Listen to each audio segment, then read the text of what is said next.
gano'n, 10 days, 10 days, bilangin nyo na lang kung June 2, plus 10 days, plus 10 days, ano ngayon, August na siguro yun, di ba? Sir, last time, sir. Wala na. Meron kaming June 30, noon kami. Sir, di ba usual, sir, na wala man lang nag-raise na isang sa senator na, may nag-uusapan na mag-adjourn na tayo, wala man lang nag-raise na yung sa floor. Hindi ba usual yun? May talagang kasunduan. Si Senate Secretary mag-inform ba yun sa akin? Siyempre, hindi naman na nakatanggap, di ba? Di ba sa communication from the ganun-ganun, report siya. Pero since pero sir, the fact na wala nga reporting na nangyaring gano'n, wala man lang isang na-curious sa isang indication. Meron naman talagang time lag sa mga kilos dito, di ba? May time lag. When you receive it, alam takbo ka makaagad to report. May time lag talaga. Pero sir, pwede isingit yung sa agenda, di ba?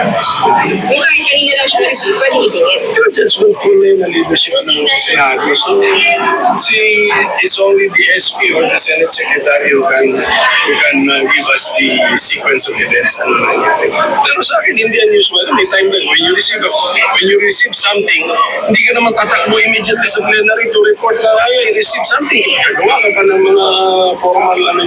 What's the sentiment or the prevailing sentiment among senators with respect to the fact that sinabit ito na as they yung session and a few hours before? Hindi naman pinag-usapan. Kasi signal ba yan na hindi priority? Hindi priority ang impeachment, pero syempre you cannot make it parang masyado, you cannot appear to be too excited. You're a court. You should not show any excitement or any emotion or ano. So, normal lang tayo. Normal lang. Relax lang.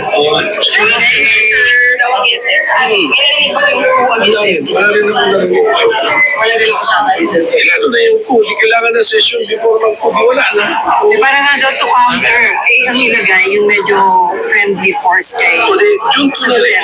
Whatever coup, kung meron man June 2 na yan na mangyayari, hindi na ngayon. Wala, imposible.